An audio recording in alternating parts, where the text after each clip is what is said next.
Are we looking to try to center it a little more? It's been good. I've seen worse.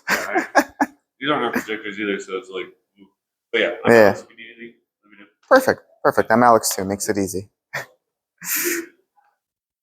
All right, guys. I'm gonna get started. I think a couple of sessions are running behind, so a couple of people still come in, but I'll get started just because I have a lot to cover here.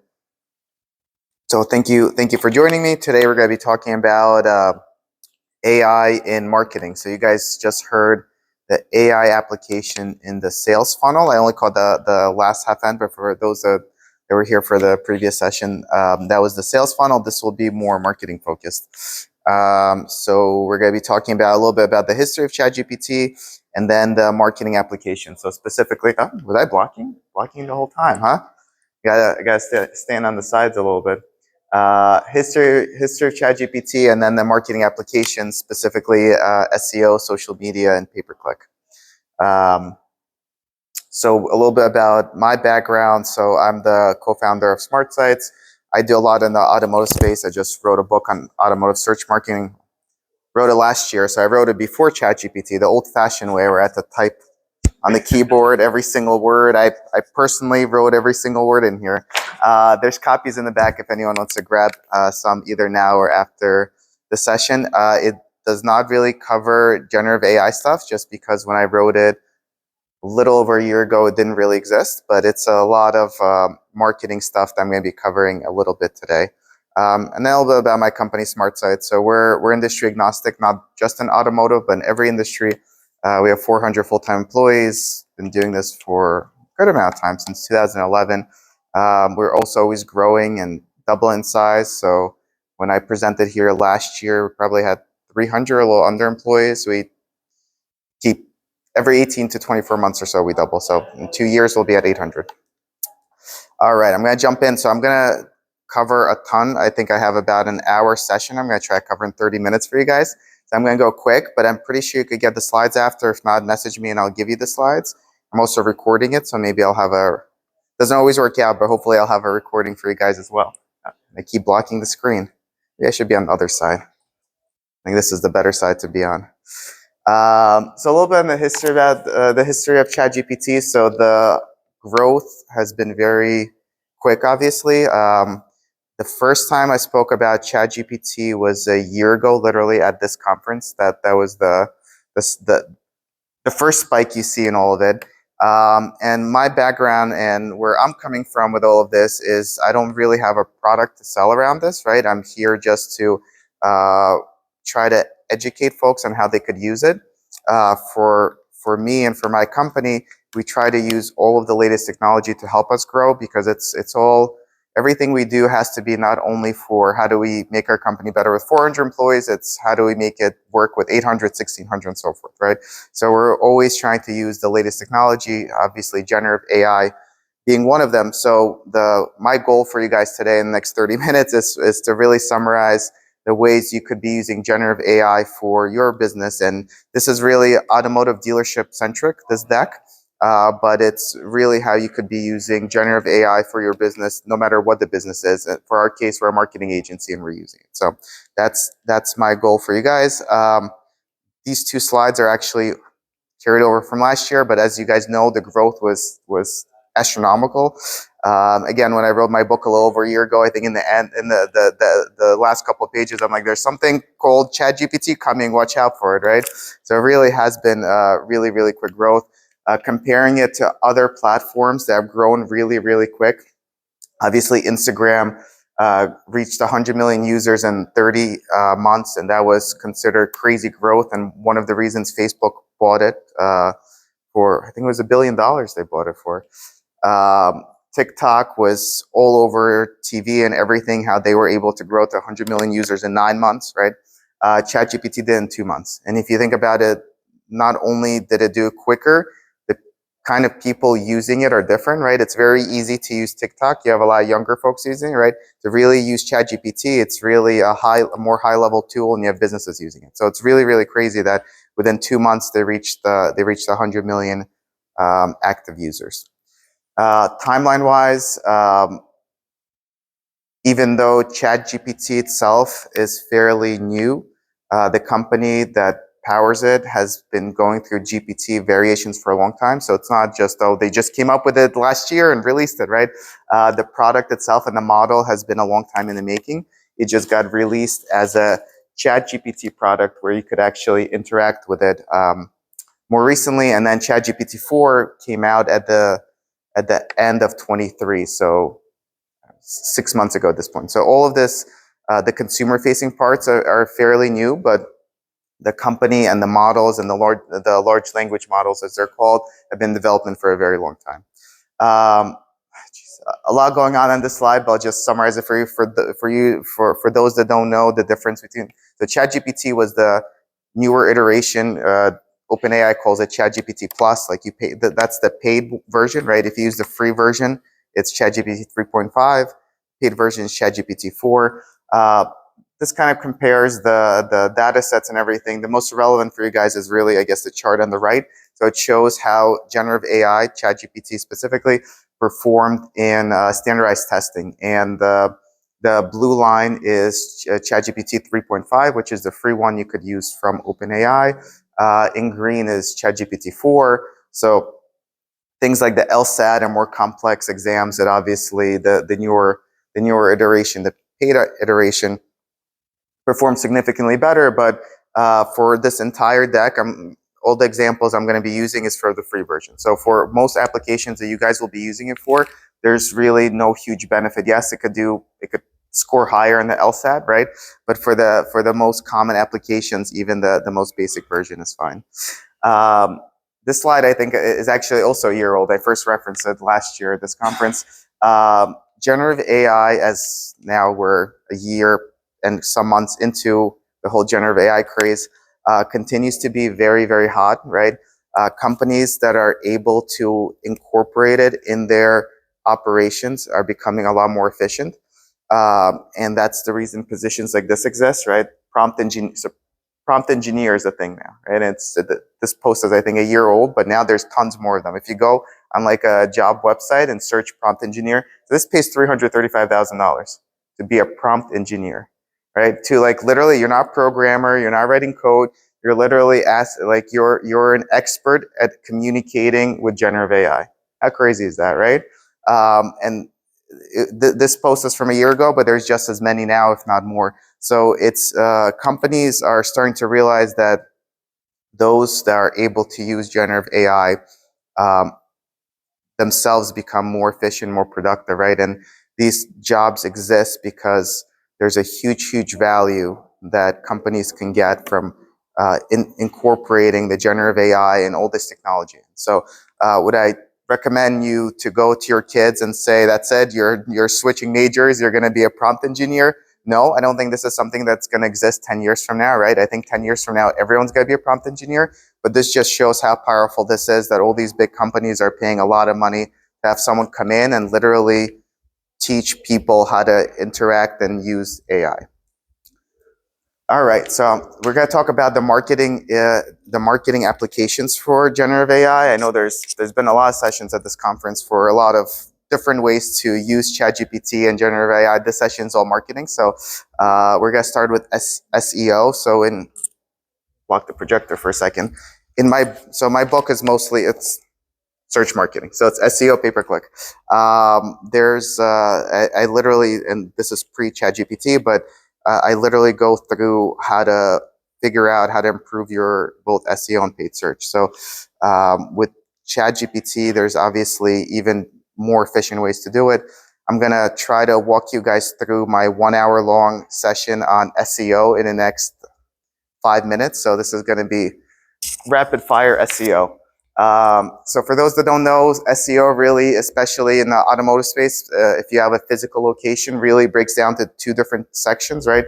You have Google Maps. In the SEO world, people call it Google Local Pack, and you have Google Organic Results. So these two are completely different, and the ranking signals that go into determining how well you rank on both of these are completely different. So, and again, I go into tons more detail on it in my book, but just so we're on the same page, this is SEO. These are the two parts of SEO, and what affects each is very different.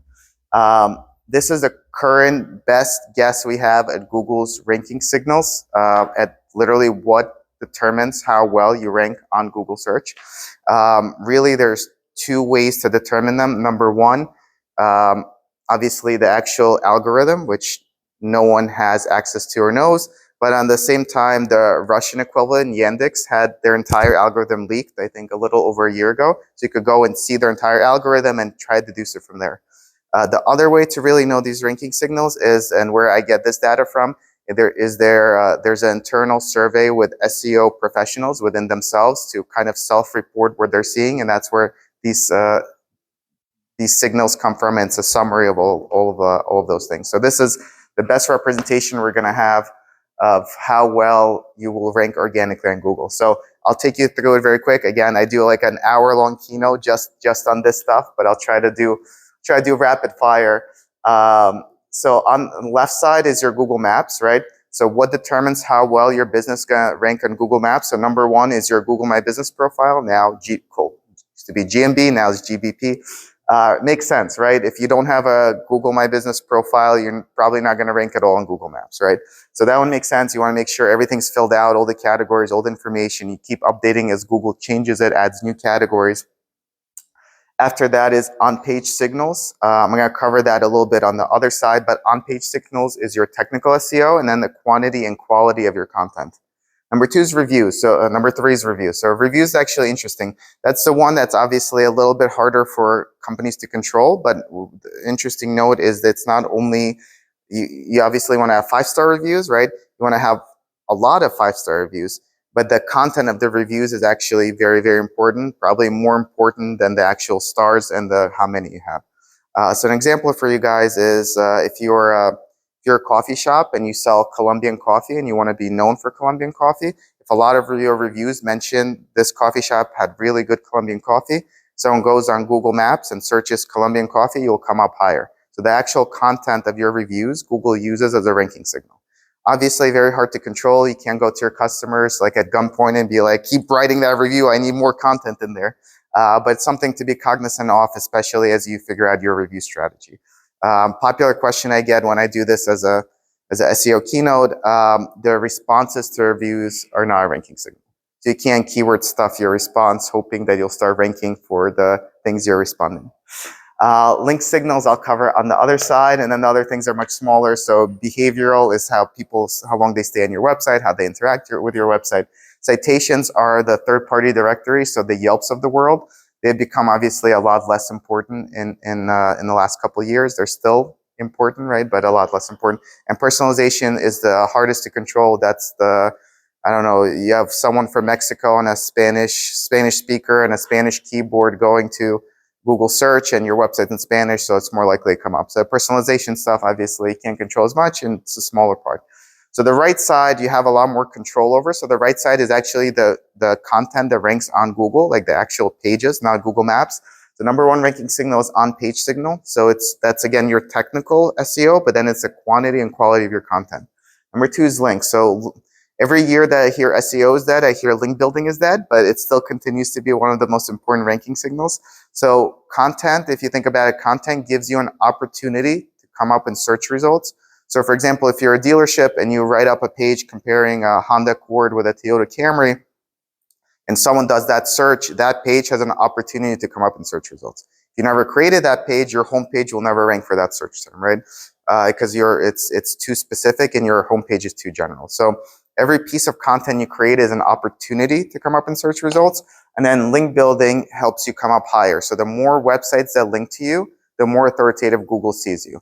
Obviously, it gets a little bit more complicated than that, but that's the basic structure. You literally create content based on what people are searching. You want to create, obviously, unique content, quality content, and then you get relevant, authoritative websites to link to you, and your content will rank higher. That's literally, and a lot of people saw SEO as like a mystery box. That's literally the formula for SEO, right?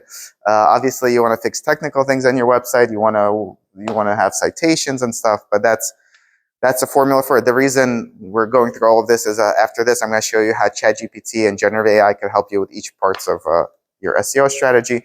This is rankings over the years. So blue at the top is your Google business profile. As you could see, it's become more and more important over the years, while citations have become less important. You could see them crossing in 2014. So if you think back to 2014 is 10 years ago now. If you think back 10 years, I think even you guys as individuals would rely on Yelp and third-party sites and directories, the yellow pages of the world, all the third-party websites. Even in the automotive space, there's a lot of like third-party directors. You'd rely on them a lot more. These days, even, so Yelp is still prominent for restaurants, but even for a restaurant, if you think about it, you want to find a steak restaurant here to go tonight in North Carolina, right? You're probably going to go based off Google reviews, not Yelp reviews, right? So Google's become a lot more important for as a ranking signal. Your Google business profile and citations have been going down. Social signals was a popular question I get. And this is, again, this data is based on SEO professional self-reporting within the community. Social signals does not affect your Google rankings. That's a popular small business question we get from clients. If I make a TikTok account, will I rank higher on Google search? Or if I make an Instagram, whatever, it does not affect in any way. It affected it a tiny, tiny bit when Google had their own social network platform. Then having the, what was it, Google Plus, I forget, doesn't exist anymore. That's the only time it affected it. So social is this one on the bottom. Social doesn't impact your Google rankings at all. This is the same information for the organic results below the map. Links and on-page continue to be by far the most important signals. You create unique content, you get other authoritative websites to link to you, and your organic search traffic will increase. There's no question about it. There's no, again, the SEO industry, I don't know, for whatever reason, it's sold very much as a mystery box. Like, we'll do some magic and maybe your traffic will go up. There's really no magic to it. If you follow the ranking signals and invest your time in working on those, your organic traffic is guaranteed to increase. And out of our thousands of clients that we have, there's no one that it doesn't work for. It works for every single industry, every single business. All right, so now we're gonna go through use cases for generative AI. I don't have tons of time, but we'll speed it up even more. So this is site page ideas, and these are all, so again, all these prompts, and this is from a presentation I did for BMW 20 Group. So it's a dealership centric, and it will be a little bit BMW centric. But again, you can apply this for every single kind of business. We apply this for our own marketing agency, and it'll work every single industry. So the prompt is, I don't know how well you could see it. I go in, I say, oh, I think it got cut off. The prompt I asked here is, what pages should a car dealership website have, right? And again, I encourage everyone to go and actually do these and see if you're missing anything, right? If you have a car dealership, you go in and see, man, what pages, maybe I'm missing a page, right? It says, I don't know, inventory pages, homepage, right? I forget where it was, but there's a trade-in page here. Do you have a trade-in page prominently on your website, right? So it could help you generate content ideas. Here's another one. This is for actually writing content. Say you want to create content on your website. Where do you start, right? What kind of content? Let's say you have a blog on your website. You literally go generate a list of blog post ideas for a BMW car dealership in Long Island. And in another presentation I do, I go through all the best ways to use generative AI, but if I have any tidbits for you guys, it's to be as specific as possible, right? And you're always treated people are used to treating Google, and we become all very Google and search centric. Search is kind of a one-way interface. Like, you ask for something and then like you start a new search and you ask for something again, right? With generative AI, it's a conversation. So after this, you could follow up and ask for more specific things. You could ask for the data in a different way. So you really want to interact during this process and not just have one-off questions. List of blog post ideas. So here's literally, and you could say, give me 30 or give me 50, or you could say, give me 5. You could say, focus on springtime, right? So you could literally give very specific details, and ChatGPT in this case will give you content ideas back. Oh man, so this is content ideas. Google's stance on content is actually where it gets very tricky, especially, and it's been highly debated in the SEO community. So last year, February 2023, with ChatGPT becoming very popular and people using generative AI to generate tons of content, Google came out and said that, and this was, by the way, in my book, which came out right before this, I could have sworn that Google would penalize AI content, because there's really very little incentive for Google to reward people creating mass-produced content that's all the same, right? And Google, for those that don't know, actually bought DeepMind, which is an AI company 8 years ago. So believe me that Google knows when content's AI generates. So in my book, I think I said that I think Google will like highlight, like I thought in the search results, it will say like this content's AI generated, right? Google proved me wrong. This is again a year ago. They said that we will continue to reward high quality content regardless of how it's produced. So their guidance was as long as it's high quality, as long as it's unique, they'll continue to reward it regardless whether AI created or not. Obviously, you're not going to have high quality content if you're purely creating it with AI, right? It's going to, if a million people ask ChatGPT to create the same page, everyone will get a million very similar pages. But that was still very surprising to me. And then last month, they finally came out and said that was a bad idea. We will now penalize AI content, right? It wasn't as specific as that, but now they said that it was a blog post they released literally a month ago. And in the blog post, they said, you might have noticed that we're now penalizing AI generated content. The reason for that is we're showing fewer results that's low quality content specifically made for search. So it's still one of those where can you use AI to create content? I think you still can. I think the way we use it hasn't changed. The way we use it is we use ChatGPT to generate ideas and to maybe write a draft and then have human rewrite it and add actually quality. You don't want to. The whole point of this Google update last month is to penalize people creating content for the pure sake of creating content. Google wants you to create content that your users and visitors actually read and benefit from, not just to create a million pages for the sake of creating a million pages. So content's this tricky one. I would be careful with using it because it could swing either way. Google again could say we love AI content, or they could ban all of it. So that's a tricky one. That being said, AI does a really, really, really good job at generating content. Here's an example of write 250 words on the history of the BMW M5. For those who are familiar with M5 and who have very good vision and could read this, could skim through, but it does an amazing job. If you had an intern at your company and you said your job for today is to research and write the history of the BMW M5, I don't think it would be as good, right? And I specifically asked for 250 words. I could have asked for 2,500 words. This was generated in 2 seconds, right? Yes. Yeah, so this is the way we do it. We start off with, maybe we'd start off something like this, and then we would have like a human actually add some more maybe examples of how like the car evolved, like you want to have a little bit of a human touch. And for those that have been reading AI generated articles, you'll notice they'll sound like AI generated article. You want it to have a little bit more of a human feel, and at the same time, you want Google not to penalize you for having AI generated content. Yeah, the original, exactly. So the way we've been using it is literally you do a first draft with it, then a human rewrites it, then you put it back into ChatGPT, then another editor checks it again. So initially, when all of this came out a year ago, we were like, this is great. We're going to be twice more efficient now, 4 times more efficient. We're going to be able to generate, because we create a lot of content. We have 3,000 SEO clients. Even if we create 20 pages a month each, we're creating like millions of pages a year, right? So we were like, oh, this is great. We're going to be so much more efficient. We'll either be able to charge less or create twice more. But in the end, we're actually still coming out about net even because we're using ChatGPT to create better content and get ideas, but we're still not just blankly using what it generates. Yes? Quick question. So we talk about SEO. Is Google they starting to emerge? Oh man, that's a good one. I have it in 5 slides. But to answer your question, Google still Bing more so follows than leads. But it's changed a little bit, and there was a lot of. I'll tell you, if you don't mind, in 5 slides. Geez, in another deck I do how to use ChatGPT. You could actually ask for different styles, and that's actually how it differentiates your content. So again, for you guys to go home and play around with, but same thing, right? The history of the BMW M5, right? Write the history of the BMW M5 in the style of Shakespeare. You could ask for it to write any style because literally it's a generative AI large language model. It knows everyone's styles and it could apply different writers' styles to different content.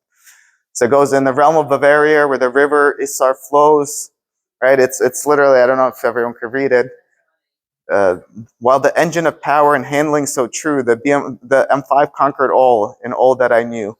right? It could write any, and this is instantly. It's not like it goes and like translate content in 2 seconds. So you could use different styles to create more unique content. But again, I wouldn't just dump this on a website and use it. For link building, it's a little bit more difficult to use AI, but you could get, so again, link building is to get other websites to link to you. Google's guidelines is you can't purchase links, you can't trade links, so they want to naturally have people link to you. Our company, when we do link building, it's literally what I would call link building outreach. So we find websites that link to your competitors, and then we bug those websites to link to you. And like call them, like fax them, send them letters, right? That's true link building. But just to get you started on link building here, what are the most popular local automotive directories in Long Island, right? It'll tell you, by the way, so ChatGPT is, for those that don't know, ChatGPT has a core language model that has vetted information. And then outside of it, it's especially the beta now could grab from the internet, but the core model of that information isn't super recent. So I'll tell you, in my latest update since January 2022, and by the way, I did this a month ago. So even a month ago, their core data model is a couple of years old. So although there are a lot of good use cases for ChatGPT, right? Getting most recent things probably isn't one of them. But here are 5 automotive website directories, right? So for your link building, I want to get other websites to link to you. Very good place to start. You could ask similar questions about your local market and industry. Reputation management is great. I don't know, for anyone who's not using generative AI for reputation management, I would highly recommend it. Reputation management, I would consider replying to reviews online and replying to customers also, right? We've helped a couple of dealerships implement this at an internal operations level, like when customers email them pissed off, nasty emails, right? That kind of operations. I promise you, generative AI will do a better job responding to that customer than anything that manager, general manager, whoever it is will be able to do, right? It takes all emotion out of it. And it literally, this is a positive one, but via response, I copy paste this is a Google review, I copy paste. Via response to this review that someone left on Google, right?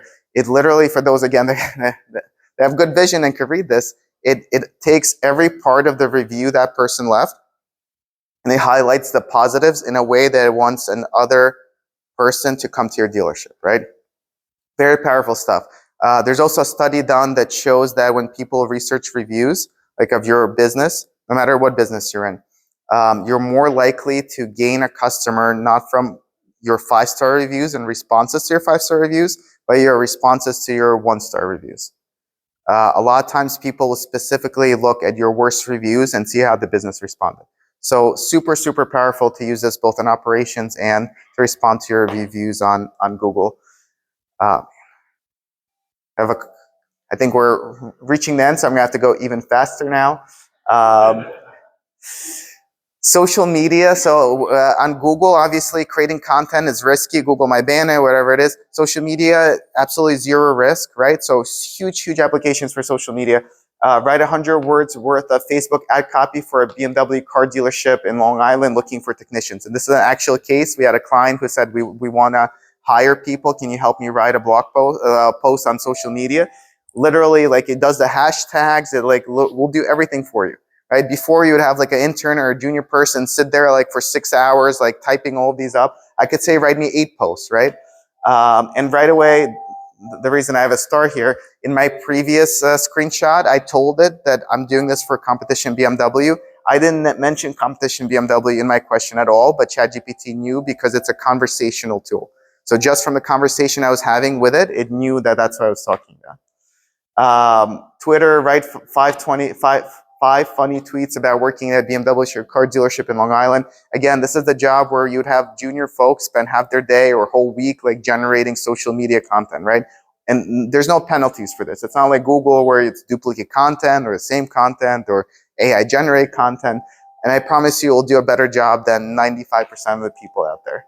Same for TikTok. Oh, TikTok, it's good. Again, so here I asked for most popular hashtags. Again, it warns you that my data is not the most recent, but it actually gives you hashtags and explains them, right? So for those that are doing TikTok or might not be super familiar with it, you don't want to use a hashtag that means the wrong thing, right? Like there's a lot of ways to ruin your brand image. It literally shows you the hashtags and explains them. Image creation. So ChatGPT does not create images, but Copilot does. For anyone that has Windows, if you're using Edge, or if you update Windows to the latest version, I don't know if it'll let me see my screen. It comes built in, and you could literally ask it to. This is for the same post where I asked to write me content for a Facebook post, right? With a Facebook post, you need some images. I literally said, create me images of technicians working at BMW service bay, right? And creates the images. You don't need to go like buy stock images or photography or try to find images. And again, it's a model that you could keep talking to. Even with Bing Copilot, you literally could respond after it and even suggest you like some responses. Can you add a BMW logo to the image, right? And it'll automatically generate images for you. There's also now generative AI tools that automatically will generate video for you. So not only images, but video can be generated on the fly with generative AI. This is Copilot. Copilot is free again, either with Edge, or if you have Windows, you want to go to settings, updates, and you want to subscribe to the beta channel, and then you'll get it for free also. I could show you for video, all the tools are paid. Yeah, there's a bunch now. That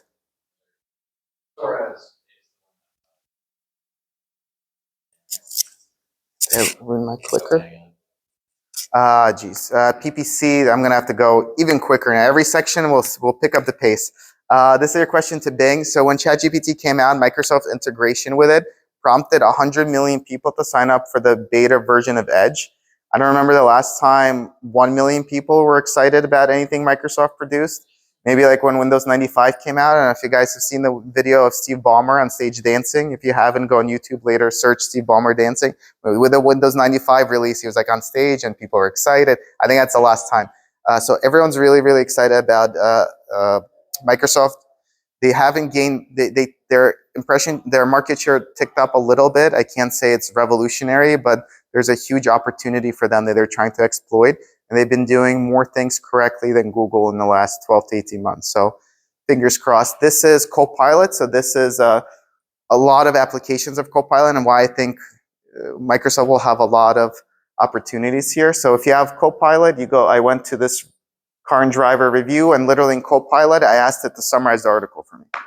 Copilot can also interact with your Microsoft products, Microsoft Word, Excel, and so forth. So you literally could ask it to help you on your day-to-day basis, right? As you're reading information, you could say, summarize this article and email it to this person. I have a lot of PPC stuff. I'll go really, really quick. Campaign ideas. So you can ask it what kind of campaigns I should be running. Literally, it shows you 15 different campaigns you should be running for your car dealership. So very good thought starter to have conversations with whoever does your pay-per-click, whether it's an agency or person. Maybe you should be running, I don't know, call-only ads, right? So a good way to kind of think through what you should be running. Amazing for ad copy. Again, similar to social media, you don't get penalized for it, right? Create 5 performance marketing ad copy ideas for competition BMW.com. Literally creates me ad copies, right? Are these going to be perfect and I could just use them out of the box? Probably not, but this gives you so much to go from versus yourself trying to figure out what ad copy you should be using. Keyword ideas, right? For those of you that are doing PPC campaigns yourself, give me a list of buyer intent keywords for a BMW car dealership. It gives me like 1 billion, right? I cut it off, it was like 300. On my next response, I said, organize those keywords into ad groups. There you go. Here they are in ad groups. Here's your campaign that you could go build in Google Ads with these ad groups for the BMW campaign. And a lot of the agencies that do automotive PPC already have keywords, but they're using templated keywords from like 5 years ago when the template was made. So regardless, this is great to use. You could get much more advanced. Can you write me a code of Google App script that grabs a call report from Google Ads for the last 90 days, given a set of Google Ad ideas? So it'll literally give you code, tell you how to implement it. You no longer have to be a programmer. It'll literally, this is the code, go implement it. Once you implement it and run it, it'll show you all the calls that your Google Ads campaign generated, and it will show you what ad generated what calls automatically. Magic. I'm sorry? It gives you this, and if you scroll down, it says you use it in Google Scripts within your Google Ads account. Gets even better. Write me a Google Ad script that lists all landing pages on a Google Sheet, checks the status code of them in column B, tell me how to run the script on a routine daily, and I want an email for all pages that are 404 or other status code. I promise you, if you're running Google Ads, at some point in the last 12 months, you ran ads to a page that didn't exist. Google Ads themselves catches things that are 404, not found, like you were advertising a car that you sold and it's not on your website anymore, or maybe you updated the URL to your trade-in page, or you changed the service integration and your service URL is now different. Google Ads could catch it, but a lot of times they won't because the status code on the website doesn't get reported in a way they could catch it. This on a daily basis will generate a list of all the pages you're sending traffic to. And I promise you there's a couple that are going to be in there that you don't know you're even sending traffic to, and it's going to check it daily and tell you which ones are not working. Right? Before, this was like a task for a PPC analyst to spend 2 hours a day on. This will do it automatically. Not only that, but you don't have to be a programmer. This is the code to run the script on a routine daily. You can set up a trigger in Google Apps Scripts. Here are the setup steps. And it'll give you all the steps on how to do it. I think that was rapid fire, but that's the end. Artificial intelligence today is like the internet boom in 1995. These are a bunch of tools that, as of 3 months ago, still existed that do generative AI stuff. So you could take a picture of this slide. The industry is moving really, really quick. There were times where I put this slide up and people are like, oh, that company doesn't exist anymore. So yes, finish it. Yes, that was the last slide. There's a reason generative AI pays this kind of money. It's super important. It could create huge efficiencies. If you want to connect with me on LinkedIn, you could just scan the QR code. It'll connect with me on LinkedIn, and copies of my book in the back. Sorry that was so quick, but thank you, everyone. Can I ask you a question? Yes. One of the big things, AI to generate descriptions, like vehicle descriptions, Yes. to optimize SEO. Yes. How effective do you feel like that's been? Because you were saying that they kind of flag it to. Yeah, it's gonna be very generic. They're gonna be good for people reading them. Is it gonna be good for Google indexing? Maybe, maybe not. But when's the last time like a VDP ranked on Google anyway? Like you search if I search a 2023 Honda Accord right now, top 30 results will not be a VDP page. So Google will not rank that. I think regardless how you put them, it'll be like an Edmunds research page on that model. Even SRP is very hard to rank. Have you had SRP pages rank? Not top 10. No, I mean you have to go in. Correct, correct. So the approach then, let's say you have a Honda Accord that you want a SRP page for all your Honda Accords. You want that to rank. You create a separate page, Honda Accord research page, to go in some really unique content in there. Maybe model history of the Honda Accord. Create a new page, completely new page, and that will rank for Honda Accord. A new search page. Page on your website, just a content page. Model history of the Honda Accord. That will rank. Your SRP and VDP, regardless of how you generate the content, will not. So not only because it's AI generated and not only because it's very generic content, but your VDP content is also going to be in a lot of other places. So the trick here is using the SEO, is maximizing SEO to draw to the correct to drive the traffic to your website. You're never going to get specific to SRPs and VDPs. Right? Yeah, so I would completely give up on trying to generate organic traffic to SRPs and VDPs and just think about what search do I want to come up with. The name of the game is to draw the traffic to the web correct page. And you want to create unique content that reflects what people are searching for. So you have a lot of Honda Accords. You think about or ask ChatGPT. How do I drive?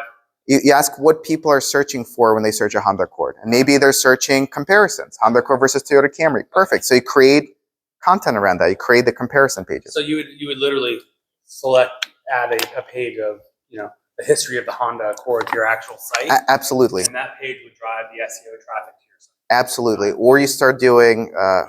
I'll show you an example. You're not really driving the SEO to your specific your ad to your actual product. You're driving for it SEO. to your site, and the customers are finding what they want.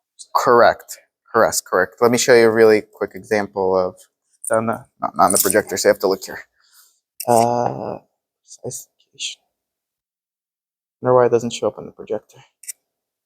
So for these guys, they wanted, and you could come look too. Nothing proprietary. Wow, where did research go?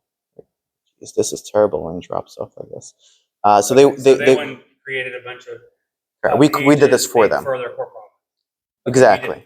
Yeah. And so this is more likely to come up, or you go into where are the comparison pages. So how do you drive more site traffic to these pages? So So you put the it's content in these pages. That so people are searching. yeah. So each content gives you an opportunity to show up in search results. And I'll show you some service centric stuff too. Each page gives you an opportunity to come up in search results, and then you have to get other websites to link to you so you come up higher. So, and this is service related. So you create pages like this for service. It's literally every piece of content is opportunity to come up in search results. So, do you have a faulty Nissan starter? If you did not create this page, nothing on your website will ever rank for someone searching. Do I have a faulty Nissan starter? So we have two Volkswagen franchises. The ID Buzz, the electric bus, is like all the rage. There's so much media around it. So if we created something like ID Buzz News or something like that. Absolutely. Comparisons. I'm sure people are comparing them to other products, EV articles. But just that would help to drive. Yeah, I mean, absolutely. Something that's a very hot product. In, absolutely. So people are already searching, and another good tool to use is, I don't know if you've used it, Google Trends. It's literally trends at Google. You could look up. I have ID Buzz. You could see. Did I spell something wrong? It's ID.buzz, right? Yeah. Surprising. I think this is on daily view, right? Yeah, we gotta do a longer view. So you could see if it actually is a lot of search volume. I mean, based on this, it's not a lot. A lot of times you think there is, but like there's a lot of media around it, but not really. Okay. Not really. So you need to find. You want to validate the theories, and then get in there and find what's creating a lot of traffic. Correct. And then create content around it. Create content around it. That's going to help you guys. Exactly. It's got to get the traffic to your website. Okay, cool. Absolutely. Cool. Good information. Perfect. Yeah. I'm very interested in this space, and it's still it's kind of so foreign to us. We're just trying to figure out what applications to use.